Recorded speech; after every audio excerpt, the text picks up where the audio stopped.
Hello and welcome. You are watching Business Today Television. I'm Sakshi Batra and this is Business Today Television's latest offering to all our viewers. That's Daily Calls, a show where you can have your queries answered by top market experts live on the show. Yes, in case you have just started to watch Business Today Television's newest show, then I will tell you how can you really reach out to us. Well, the easiest and the best way is to have this WhatsApp number handy and send us your question along with your name, along with the question, your location, as well as your contact details. This is the show that we will take your questions live.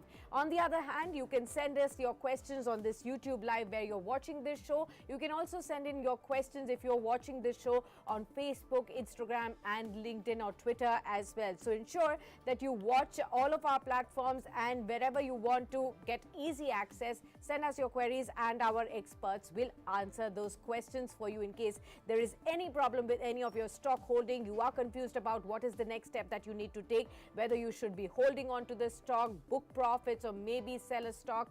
Those are the questions that usually all the investors have. Those questions will get immediately answered by our top market experts. We'll come to that, but first up, the top headlines we're tracking for you this hour. Markets attempting to recover. In the markets, you can actually see the Nifty hovering around 22,155. That's about 100 points lower in trade. When we also talk about the kind of broader markets trend is seen, they have recovered and now are in the green. The large caps have made a mild recovery while the small caps have surged by over 1% in trade today.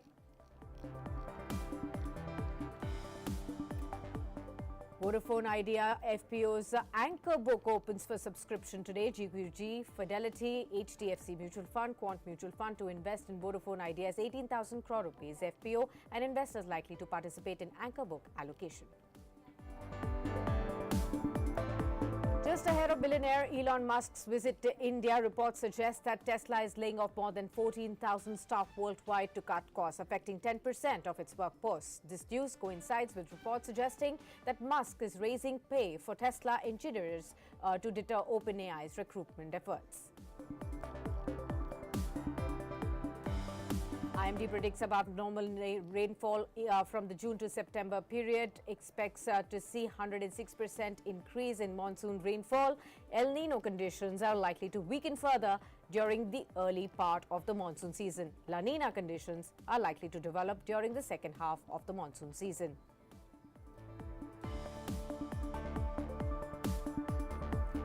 Morgan Stanley predicts no rate cuts in India for FY25, expects delay in Fed cuts to impact Asia. Economists forecast prolonged higher rates, anticipate China and Korea to cut in later quarters.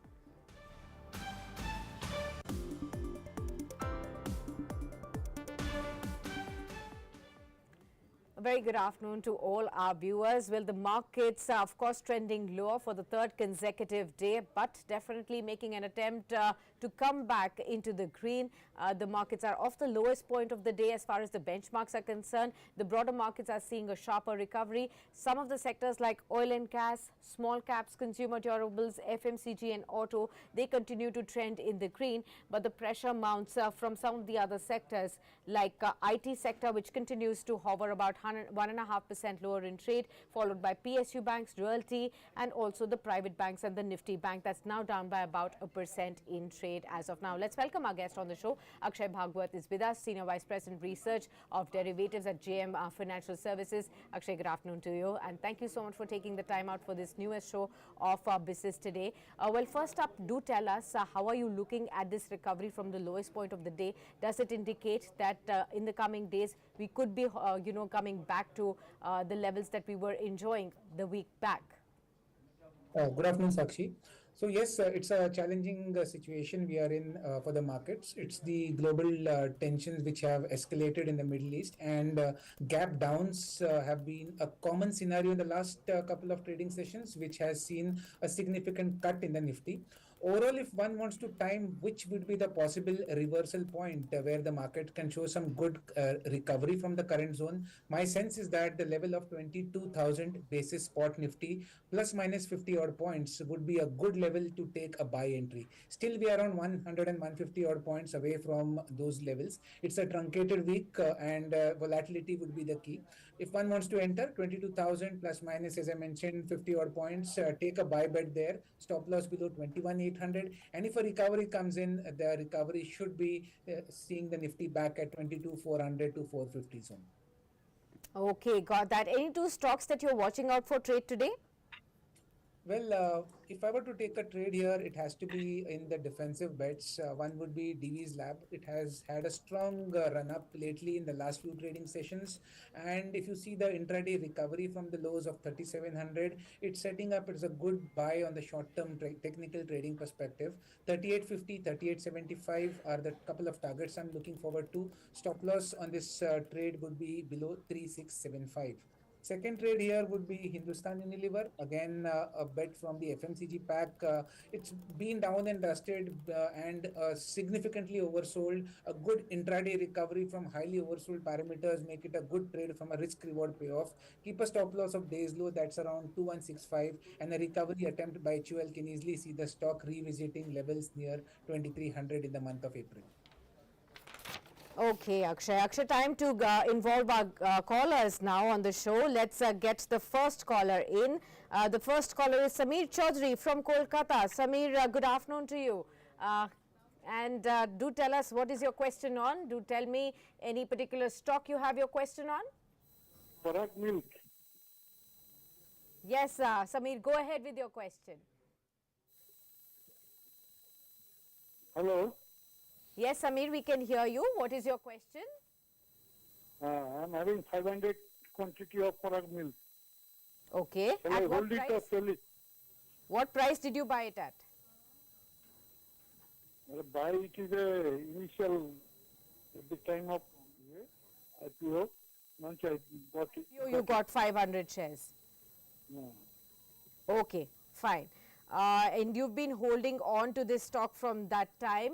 Akshay, if you could look at Parag Milk, the stock that Samir got was about 500 quantities what he is holding, and this is at the IPO allocation that he got this allocation. 215 is what the current price is. 2.6% uptick can be seen even today. What would your suggestion be on Parag Milk? Should he hold or should he sell the stock now? If you look at the price charts of Parag Milk in the last couple of months, it's been in a time correction. When I say time correction, it means that the stock still has a positive trend, but it's pending in a sideways corrective mode for the last couple of months. So the levels which you need to keep in mind is around 190. That's a very strong support base. Until the stock trades above 190, you have no reason to fear or sell of the stock. My sense is that the stock may revisit the recent highs till 275. So if you can hold stock for the next couple of months, 3 months, then keep a stop loss below 185, and a recovery around 275 would be the first target for you on the upside, where you can consider to sell it or liquidate or book profits as the case may be in the time horizon of next couple of months. Okay, Samir, I hope that answers your question. Hold on, do not be in a rush to sell this stock as of now. 185 should be the stop loss, but hope for a recovery is there, and also the stock price can inch up higher to 270, 275 odd levels. So wait for those levels before selling your stocks as of now. You can get more profits on this one. So hold on. That's the query being answered by Akshay. That is what he is advising to you. All right, along with Parag Milk, Akshay, is there anything else that you believe in the QSR space, in the food space, that one should be really looking at? This space has got interesting, off late. A lot of stocks are buzzing in this space. Which is the other alternative that you can really look at? Uh, exactly from this space, I can look at the food delivery space here, Zomato, which is around 186.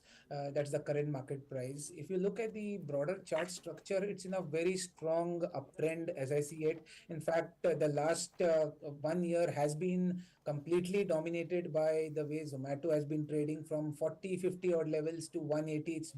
It's kind of gone up 4x times in the last 1 year, and I still believe that the momentum is intact, where the stock revisit 225 to 230 within a time horizon of couple of months. So this stock should be in your portfolio. You can even consider it buying it at the current rate. The support zone for a medium term investor is strongly positioned at 160, and I see the targets of 225 to 240 in the stock in the next couple of months. So buy Zomato is what my recommendation would be.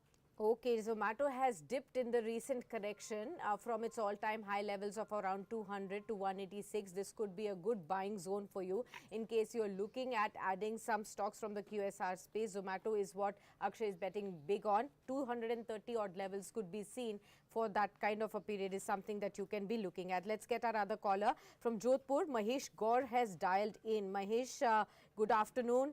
How are you? Do tell us what is your question on?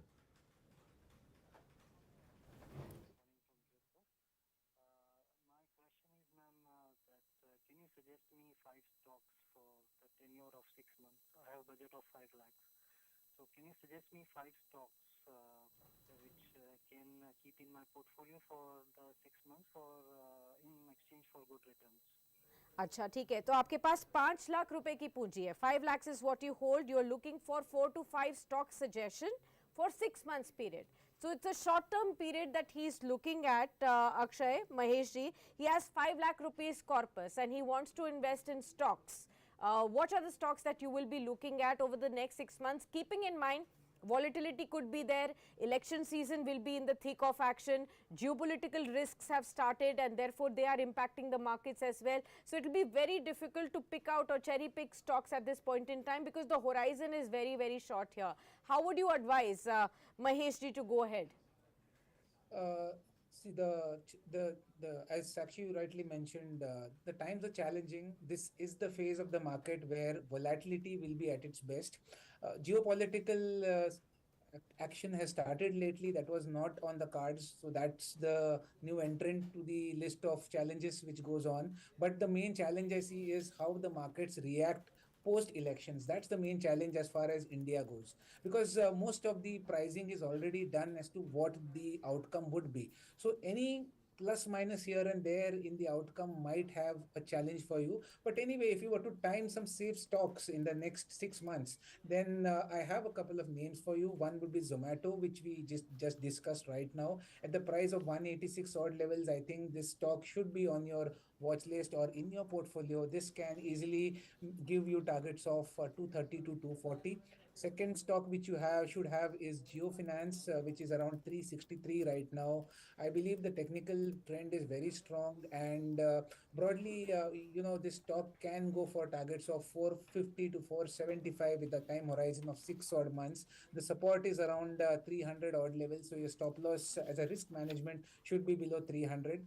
Ashok Leyland from the auto space can be one more bet you can take on at 176. This has been consolidating for long and has a strong support at 160. So stop loss below 160, target around 225 is the another trade I have for you. That's Ashok Leyland. And Kotak Bank from the private banking space. This stock again is showing good strength in the last few days, has been in a consolidation mode in the last couple of years. Prices have not acted much, and my sense is 2000 2050 would be the targets which would work well for Kotak Bank with a stop loss below 1700. So I believe these four stocks, they are diversified, each are from different sectors which we spoke of. This would bode well for your to tide over the volatility for the next 6 months. Okay, Mahesh ji, that's the list of 4 stocks that Akshay has given for you over the next 6 months. Zomato, Geo Financial, Ashok Leyland and Kotak Mahindra Bank. Those are the 4 stocks that you need to keep an eye out on. Those are the stocks that you can add for your portfolio. Do call us back after the end of 6 months if you're following this advice of Akshay on this show, and do tell us how the progress was made. We will be waiting for your call after 6 months. So do hold on and also take an independent view on your investments if you wish to, for sure. Let's take the other question. This question has come in on our YouTube channel. This is Samir from New Delhi. He has mentioned on YouTube. Hi Samir, we are taking a question. Nazara Tech, he's talking about that stock. He's saying that it's been a little bit of a downer for him, not really performed. Do you think that it will pick up again? Should he cut his losses and move on to something else? A very wise question, Samir. First of all, it takes a lot of courage for all the viewers and investors to think about cutting losses where the stocks are not performing. Everyone makes mistakes in the stock markets. Every once in a while, we do take some of the investments which may not really perform to our liking. The good part is that you are willing to cut losses if at all. There will be advice from our guest that this is not the stock that is going to perform. So good part on that. Let's listen in from Akshay what he has to say. Nazara Tech, Akshay, what would you really say? It did perform, there was a boom period, and then after that the stock has been lying low. Samir, do mention on the YouTube platform where you're watching this channel, what price did you buy Nazara Tech shares on? What is the quantity that you hold? What was the horizon that you kept in your mind when you bought these shares? So we can also give, in the meanwhile that Akshay is looking at the charts and telling us what is next for the stock, you can give us those details to add on to his knowledge as well. Sakshi, for Nazara Tech, I believe the selling is one constant thing which I see in the stock in the last couple of months. Action from 900 to 637 is where it trades, and the price charts are not that encouraging that you might see any significant reversal or major gains for the next couple of months at least. So the technical projections which are as I have as of now is the downside till 500, which is almost at the all-time low levels which Nazara Tech tested. So my sense is that this is a negative setup. Charts are saying that it's better to take an exit, at least if you are positioned for the next 3 to 6 months. So my advice would be take an exit, get into better stocks where the momentum is strong, where the scope of making gains in the challenging times you face in the next 6 months would be better. Stocks I already have named in the show. So I would recommend take an exit from Nazara Tech at current market price. Exit from Nazara Tech at current market price. That's the bullet that you will need to bite. That is the suggestion made by Akshay at this point in time on Nazara. Would you like to suggest an alternate stock to Samir as well? Where can he really look to recover what he has lost so far and maybe make incremental profits as well? I think you should consider Geo Finance, which I did recommend to the prior viewer as well, because Sure. I'm extremely bullish on the stock. This has withstood the pain which the NBFC sector did take a few trading sessions back, and it has risen from the dust, and it's kind of not shrugged at all by what's happening around in the market. So I believe this is the space to be in financial services, and Geo Finance should emerge as a market leader going ahead. That's the sense I derived going by the way the technical charts are placed. So buy at current market.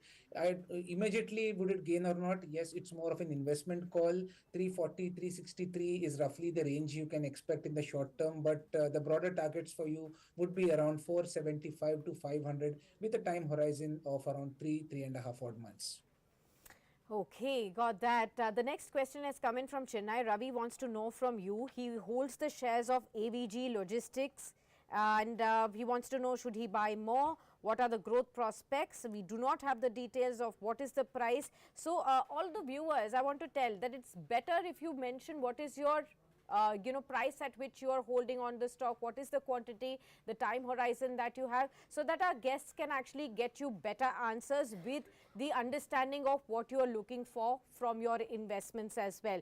But overall, if you can give us a general view on AVG Logistics, Akshay, if you track this stock. AG Logistics, is it? AVG and Choice International. Choice International. Yeah, Yes, just give me a minute. So, just AVG, okay. yeah, AVG Logistics, current market price 564. correct. Technically, very strong price pattern on the daily charts as well. It's just that from a short-term perspective, it's been confined in a range. 500 is the lower end of the range. 650 is the upper end of the range. It's in a classic time correction where after a strong move, the stock is taking a pause. Technical patterns are still positive. You will have a breakout of this range soon, and the breakout should happen on the Okay, got that. The stock is up upside. by about Expect targets of 1.4%. Expect targets of what, Akshay? We missed your view there. 725 to 750. The support Okay. is 500. So consider holding it from 1.5 month perspective. Hold on, and the stock price can inch up to 750 odd levels, so hold on for those stocks at that point in time. Akshay, do hold on. We'll come back with you, for more questions. Meanwhile, I'll just take it across to my colleague Chetan Bhutani, who's been standing by, of course, with the much anticipated meeting between the Prime Minister Narendra Modi and Tesla chief Elon Musk in India soon, in the upcoming days as well. The government has given an in principle approval to Starlink, and on that, Business Today Television's Chetan Bhutani is joining us to tell us what really happened over the last 24 hours per se. Chetan, a lot is really happening over. There's a lot of anticipation as to what Musk's visit to India will bring about. Do tell us more about Starlink approval and the recent developments at Tesla. Well, absolutely, Sakshi. A lot has happened in the last 24 hours as the arrival of Elon Musk in India is concerned. The countdown has officially begun. We can expect, Elon Musk to land in India and make certain big announcements. But yes, focusing back on the last 24 hours, we have seen, what my sources have been telling me is the fact that the satellite communication business, which is Starlink, Elon Musk's much awaited venture, has been actually been given a green nod by the government officials in India. In fact, Ashwini Vaishnav, the telecom minister, has in fact agreed, and the file is actually on his table. But now, the final clear is the final hurdle that Elon Musk, Starlink, sat communications issue will be have to be facing is of course the Ministry of Home Affairs, because remember it's an issue of national security, and as far as all the satellite communication businesses are concerned in India, every one of them has to get an approval from Ministry of Home Affairs because it's a national security issue. Because also remember, all the satellite beaming that happens should not happen in any offshore land or any border land which India surrounds with. So two issues that the government has been flagging off in the past 3.5 years. But yes, my sources have been telling me very soon, in the next 24 to 48 hours, Starlink could be given the approval by MHA after, of course, all the vetting has been done, and Ashwini Vaishnav will finally sign the file. After that, approval will be given, and when Tesla comes to India, along with making electric vehicles, he will also be able to launch his Starlink, the much awaited sat communication space in India as well. Right. But Chetan, of course, we're also hearing about a lot of layoffs now taking place at Tesla. What do you have to say on that? How many workforce will be laid off? What is the news really? If you can help us with all of those details. Well, absolutely, Sakshi. In fact, two major developments at that front is concerned. First is, of course, you mentioned correctly, about 10% of the global workforce has been asked to leave as per reports. In fact, we also saw late last night the tweet by Mr. Rohan Patel, the executive vice president of public policy and business development at Tesla, taking a leave, and Elon Musk actually wishing him all the best for his future endeavors. Also, Sakshi, a very notable development that has happened is, of course, Elon Musk replying to a user, having to pay. But when I speak to officials, when I speak to other tech experts who are actually involved in all of this, in fact, Tesla is also, in fact, Elon Musk has also, in fact, said about why this issue of having to pay when the initial user comes to on board with X. The reason behind is because there is a lot of chatbot issues that comes up on such platforms. So clearly, to cut short that issue, the initial users will have to pay for a period of 3 months. But yes, we are still awaiting for details, and the final clarity will yet to emerge. But yes, another interesting thing has happened. Is of course the new users will have to pay. But unfortunately, when Tesla has to come to India, Elon Musk has to create job opportunities. He's of course thinking to cut short his global workforce and focus more on India. All right. Many thanks, Chetan, for bringing us all those details. Of course, this will be the buzz over the next few days till Elon Musk really visits India, and we will continue to get all the developments from you as well, because every viewer is interested in what really will happen once Tesla really comes in. There are also reports that perhaps Tesla will be looking to set up showrooms in Delhi and Mumbai first. So a lot of people are excited about all of that. So all of those details will start coming up, and of course, auto space and electric vehicle space will be in the thick of action. Thanks a lot for sharing all of those updates as well. And the earnings season is on, ladies and gentlemen, and therefore TCS reported a 9% year-on-year rise in consolidated profit, and of course at 124.34 billion rupees for the March quarter. Now this was the starting point of the IT earnings. Of course, the Q4 was expected to be a muted one, but the kind of numbers that have come out from TCS have actually, kind of bumped up the hopes as far as it will not be as bad as a quarter that was expected from the entire tech space this time around. And therefore, our managing editor Siddharth Zorabi, he did speak to Samir Seksaria, the CFO of TCS, on the Q4 earnings to really understand what the outlook for the entire tech sector as well as for the largest software company of India really is. Do listen in to this insightful excerpt. Results have surprised on a positive upside and deal wins. Explain the results to our audience. What are the key highlights? Thank you, Siddharth, and pleasure to be on Business Today TV. If you look at our calendar year and Q4 performance, we're very pleased with where we are exiting Q4. Strong deal wins, diversified portfolio helping growth and strong margins. And we are touching 26 to 28%, which we have always believed in. Let me double down on each of it. I think from a deal wins perspective, Q4 itself had 13.2 billion, our all-time high TCV, the contract values which we signed during the quarter. And for the year, it was over 40 billion in TCV. Very broad break across markets, across verticals. We had one mega deal win coming in Q4, and we had about 2 or 3 more in the previous quarters of the calendar year, financial year as well. From a revenue growth perspective, if we look at Q4 and financial year, I think through the year, the macros have been similar. Uncertainties and cautiousness continued. That impacted some of our key markets, North America and Europe specifically. But I think what led the growth was UK with market share gains and the diversified portfolio of emerging markets playing out and stepping up, giving the growth itself. Our markets of India, APAC, excluding Australia, even LATAM and Middle East and Africa have shown strong double-digit growth. From a margin perspective, we had sequential 100 basis points improvement in each of the last 3 quarters. So after taking the full annual increment impact in Q1, unlike I think we were the only one to do it through the year. In each of Q2, Q3 and Q4, we had 110, 70 and 100 basis points improvement. And we are exiting Q1 at 26%. What we call it our guiding beacon, which is 26 to 28. We are just about touching it.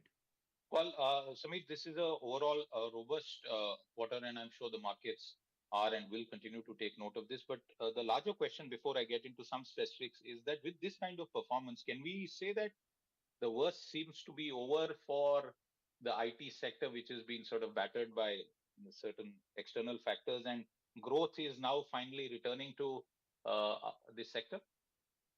I think from a medium to long term perspective, I would agree to you in terms of things are looking better, specifically looking at the deal wins which we have signed and the confidence which we have in terms of given our pedigree to execution, we have been able to convert this deal wins into revenue at a regular pace and the demand drivers which are playing out.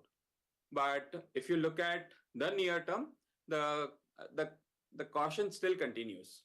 And that is something which has played out in the last couple of quarters and not significantly changed in the current quarter also. So near-term caution still persists, but pretty positive on the medium to long term. Okay, so that was Samir Sekra, you talking about that caution still persists as far as the entire outlook on the tech space and the growth in the IT space is concerned, as well as for the company. Along with TCS, we did speak to Anand Rathi Wealth Management as well. Remember, the company has made a strong start, in fact, to this quarterly earnings as well. The profits surged 33% in Q4, and in our exclusive interview with the chairperson Anand of the Anand Rathi Group, Anand Rathi himself, he shared the company's projections for the FY25 as well with respect to revenues, profits, and also on the assets under management. Listen in. The current year, we expect our revenue to grow from 725 crores, 750 crores, which we achieved this year. Last year, we'll go to at least 910 crores in terms of revenue, which is more than 20% growth in the revenue. The profitability is likely to increase from the present level of 225 crores to 280 crores, which we expect again about 25%, 25% growth in the profitability. And as far as AUM is concerned, AUM is obviously a large function from the market also, how much market goes up. But still we expect from 59,000 crores to go to 72,000 crores by the end of March 25. So in all the areas, we expect good growth in this year as well as we have been doing in the years before. All right, so that was Anand Rathi, chairperson of Anand Rathi Wealth and the group as well, talking about how the company is expected to post a growth of 20 to 25% for FY25 on all the parameters as well, and showing us that confidence of continued and sustained performance in this current fiscal year of 2025 as well. With that, ladies and gentlemen, we've come to the end of this show.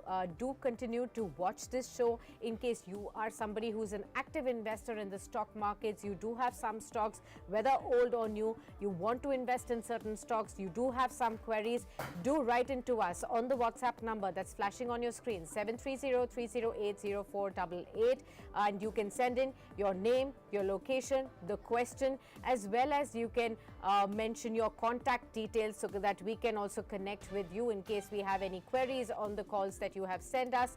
And we will be asking these questions live on this show with our guests, which will be coming Monday to Friday, 12 noon, daily calls, a show that is purely your show.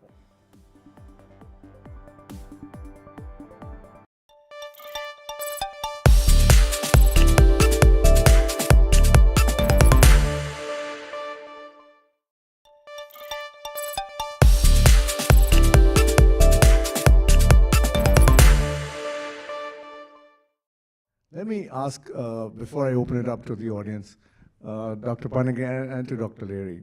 We've talked about a lot about economic growth, lots of figures.